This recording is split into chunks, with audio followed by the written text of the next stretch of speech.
Just finished up with practice. We've had 2 really good days of practice. I like the maturity of our leadership's been good. The maturity of our team's been good. Really dialed in, which was good to see coming off the win on the 31st. So, it's a challenge for us tomorrow. They're the 3rd highest rated offensive team that we've played thus far behind Oregon and Missouri based on offensive efficiency. They are a load on offense. They've got multiple shooters, multiple ball handlers, multiple drivers. They're 4 and 5 shoot threes. They're 5-man shooting 50% from 3. They are a tough cover. They play really hard and physical. I knew that from last year. I got a lot of respect for Pat. His kids really battle. They're really physical. They play really hard. They compete. And it's going to be a good challenge for us tomorrow, especially on the defensive end. We've got to bring our defense and our rebounding tomorrow. We've done that a lot. As I told the guys today, that this doesn't guarantee that's just going to magic wand poof show up at 116 tomorrow for the tip. We got to make a conscious choice that we're ready to defend and we're ready to rebound, and it's going to take a great effort on that end of the court for sure. Got a lot of respect for Frazier, coming back off the injury. I don't know. I said to Dustin this morning, if I've coached against a guy that's averaged, I think he's averaging a little over 18, that's as efficient as he is getting that 18 when you look at his percentages, and then on top of that, averaging between 7 and 8 assists a game, which is among the nation's leaders. That's very unique that a guy would score at that level with that efficiency, that many points per game, and still have 7 to 8 assists a game. He's along the lines of the great guards that we've had to defend thus far. We've had Yogi Ferrell's been terrific. Clarkson was terrific. Oregon's guards were terrific, and he's right in that line. I mean, he's really talented. Newble, until the other day, when Ray had the performance he did, was leading the league in scoring. He's been very efficient. You can tell he's gotten better from last year. So, I think it's a, much improved team from the one we saw last year. The one we played last year fought us tooth and nail and led for a portion of the game. And I felt like after the game, boy, they're just on the cusp. And then the next game they beat Michigan in Happy Valley. So, he's done a really good job. And like I said, you can tell they've gotten a lot better from last year to this year, and really starts with their guard play, and that's probably where we're the most concerned. Questions? John, this isn't Penn State related, but what does it mean to have the Flyin Illini team back? I know you. Well, it's great. I'm going to take the guys tonight to the reunion dinner. We don't normally do that and get out of routine on a weekend. You guys usually come over to my house for a meal. But I thought that I felt convicted to bring them tonight. I want them to meet those guys. They've met some of them before and previously. But I talked to them about the 1700th win after the UIC game and the tradition of our program. And obviously the 89 team is a huge part of that. Coach Henson, who I have a lot of respect for, his signature team. They were entertaining. Again, I've said this numerous times. When I took the job, that was the first team that, along with Coach's coat, that came to mind. And they were so exciting to watch, played so hard. They were athletic. They made plays. You could tell they played well together. And getting to know a lot of those guys after I've gotten the job, they're close. They're really close. You can tell that. They're really connected. And so that part's going to be neat, having those guys back here today and tomorrow and give a chance to honor them. It's a privilege that our staff has had and our players will have tonight, to get to know those guys during our tenure thus far. You mentioned Frazier and Newbill a little bit. What has Johnson added to this team since he's Yeah, that's a great point, Marcus. Johnson is the kid. Marcus asked about Johnson. He was the kid that transferred from Pitt that's been eligible for 2 games, had 20 points in his first game out. Very talented offensively, very good one-on-one player. Can shoot the 3, was 2 for 2 from 3 in his first game, can put the ball on the floor. Very well-rounded offensive player. I think he has a big offensive game. So, he adds another dimension to him. And then they bring Roberts off the bench, a kid that was at Miami of Ohio when I was at Ohio, that has shot 3s very well for him, can also drive the ball. They've got really, really good guard play. And I think when you have good guard play in college basketball, you got a chance about every night. So I've been very, very impressed with their guard play. You Talk about consistency over flashes of greatness. Well, it seems like Joe Bertrand has got that consistency. Just how has he evolved in that realm and being consistent night in and night out? Yeah, I think that's a great observation on your part, Jeremy, because Dustin has said that to me the other day. You know, the consistency that Joe has shown this year versus last year, much different. And not only at the offensive end from a statistical production standpoint. Obviously, everybody sees that. You guys see that. And he's been fairly solid and consistent there. But his defense is so much better. My gosh, I mean, he's always an athlete that could guard the ball fairly well. But the little details of our defensive system, he's really embraced them. And he just doesn't make very many mistakes on defense. I mean, he's graded out really well, very consistently on that end, and very consistent in terms of the offensive production that he's given us. And then he's just a great, great guy. I mean, I love coaching him. Every time I see his mom, I tell Larita, I said, I love coaching your son. I mean, he's an unbelievable guy. Loves playing here, loves Illinois, phenomenal teammate, plays to win, competitive. I love coaching Joe. Outsider, it looks like he doesn't have Ray just attacks all the time, and some people see Joe with this 25-point game or a 19-point game. Why can't he do that all the time? But it seems like he's been smart about when he attacks. Just talk offensively. Yeah, no, he's embraced his role well. You look at the percentage that he shoots from three; it's really high. I think it's 50+. He takes good ones. He takes pretty good shots for the most part. He's on the glass. I mean, he plays the game the right way. I mean, Joe wants to win. I mean, that's the bottom line with Joe. I mean, he wants to win. He's a fifth-year guy. He's older. He's kind of seen it all, ups and downs of college basketball. And, I think he's got a really good maturity level about his approach right now, Jeremy, and that's a big reason why he's been so consistent. Talk a little bit about the emotion that Rayvonte brings. Seems like he's really mild-mannered off the court, but when he gets out there, he's a completely different person. He does the shirt over the head and just kind of... Yeah, no, Ray's a warrior. I mean, he's a tough guy.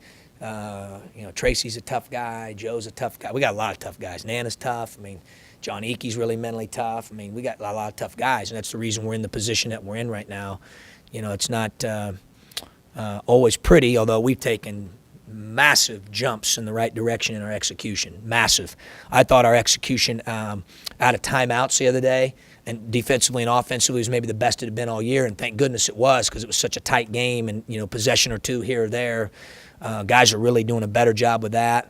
I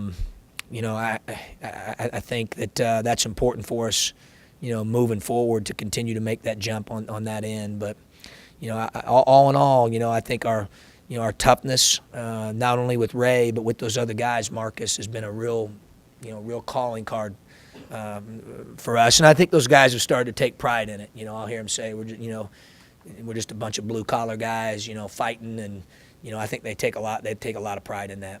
Were you aware of Ray when he was in high school? Did you know much about him then? Yeah, we recruited Ray when I was at Ohio. Unfortunately, weren't able to get him there at Ohio. He ended up going to Drake, but knew Ray, very well. What did you think about him then, and what's changed about him between then and now? About 45 pounds and 10% body fat. That's the biggest change in him. But it's not an accident. What people don't see, and I happened to come in early Tuesday, a little bit earlier than normal, and it was early. Probably should have been sleeping still. I like for him to get sleep on game day and get him to sleep in as much as he can. But I pulled up and Ray's car was at the gym. I mean, Ray was hitting there at like 8 in the morning on game day getting shots up. This is not a magic wand deal. He meets with the nutritionist regularly. He watches his diet. He lifts weights. He works on his own. He does extra when no one else is looking. I mean, this is not an accident that he's playing well. Ray takes his stuff seriously. He doesn't want to be good. He wants to be great. And I've enjoyed coaching him. Watching him, John, he's really good with the ball, either hand. He seems to be able to finish with either hand. I guess my question is, has he gotten better at that since his arrival here? Is that something he's worked on and maybe even refined or improved? Yeah, a little bit. I would say for him, the biggest things that we've worked on would be ball handling, which I think he's gotten better there.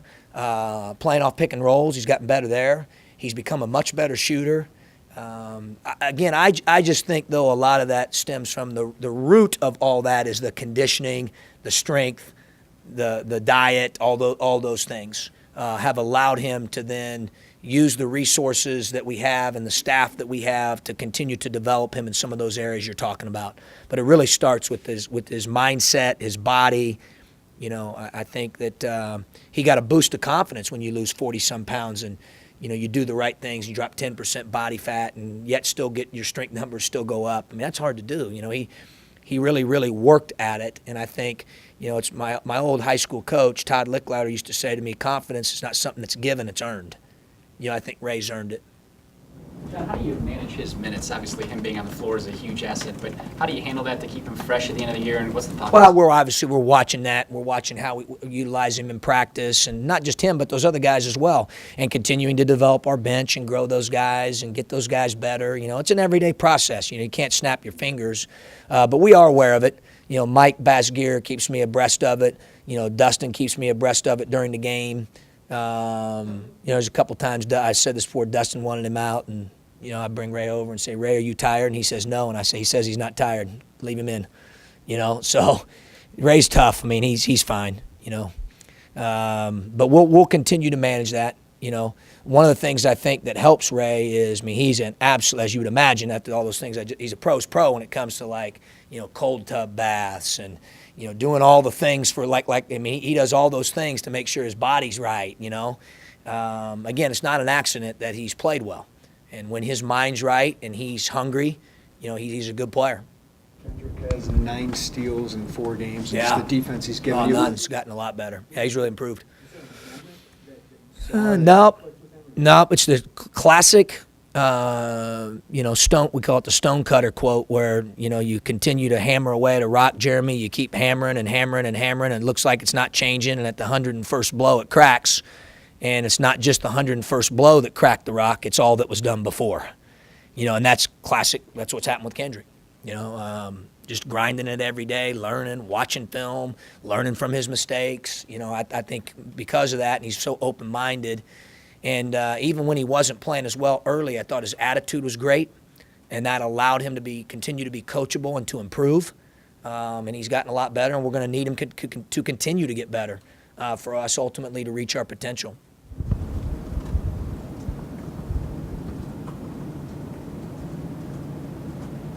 Phone lines?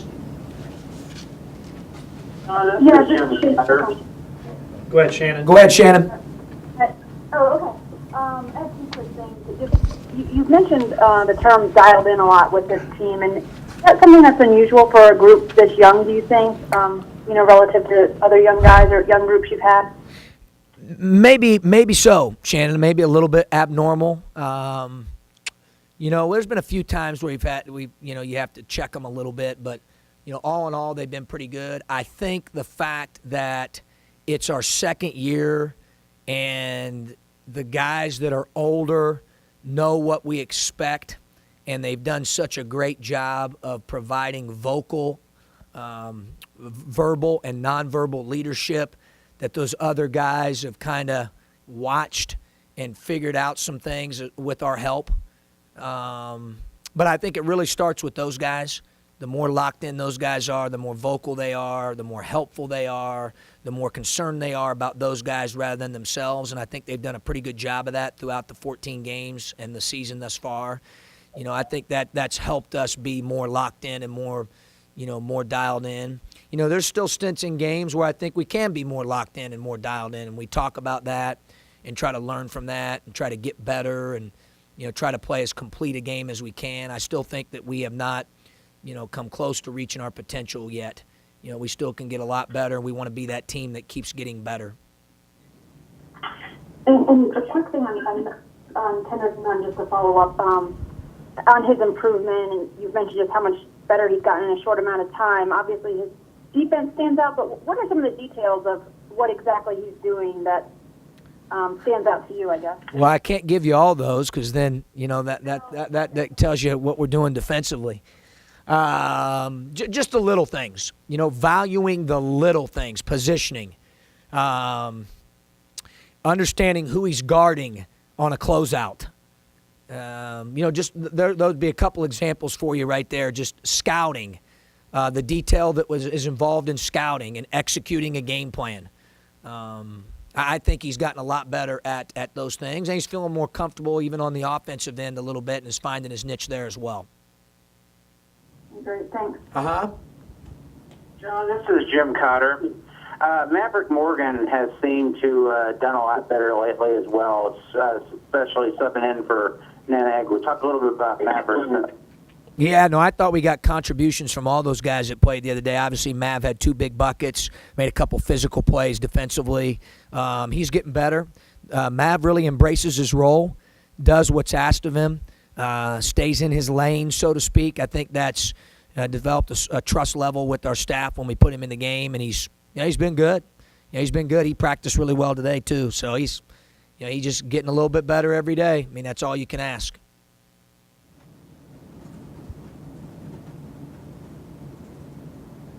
Anything else from the phone line? Anybody else? It's John Herb Gould. Wondering, is the reunion aspect of the weekend, is that all an inspiration for your guys? Is there any worry that it becomes a distraction at any level with them trying too hard, anything like that? No, it's not a distraction. It should be inspirational. We showed them video of those guys. I mean, those guys are, they played the game hard. They were, like I said earlier, I mean, they were entertaining. They're a big part of our tradition. We're excited that they're here, and it should be inspiring. I told our guys, you guys represent those guys. You represent all the players that have played here before. You represent all the coaches and support staff and people that have been involved. With that comes a great deal of responsibility. So we talk about that a lot. We always talk about paying forward a lot too. That this deal's about Illinois. So it'll be a great opportunity tonight for those guys to interact with them at the reunion here. And I'm looking forward to those guys being around our players as well. Obviously, those guys are winners.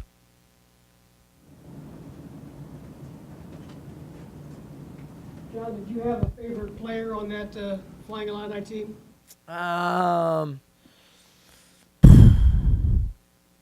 That's a tough question, Steve. Obviously, the thing that probably sticks out right when you say that is some of Battle's dunks. Those things were unbelievable. Yeah, sick. I mean, I remember those. I remember obviously how skilled Nick was. I really remember all of them, and that's unique. I mean, I just remember that team vividly just because of how entertaining they were. Fun to watch. I don't know if that's one thing about our team that we have now, and I've said over and over again, I don't know if we're as fun to watch as those guys, but our guys are fun to watch. Our guys compete, they play hard, they battle. I mean, I would love watching our guys. I loved watching that team in '89. They were fun to watch. So I would say probably that. Probably the dunks is probably what comes to mind. And you know why that is, Steve? Because I'm jealous of a good dunk because I've never dunked in my life. So anybody can play above the rim like that, I vividly remember that. You got into a dunk. The net. Or a 7-foot hoop at home with Connor. You were an animated guy the other day. Did you get any business from any people about your calling the timeout? No, my wife told me that I looked awkward and dorky, but that's not the first time she's called me either one, Tup. So, that was okay. We were just trying to get the timeout there before it was a jump ball. So, John, obviously, that was a big play. He not surprising, dove on the ball and grabbed it.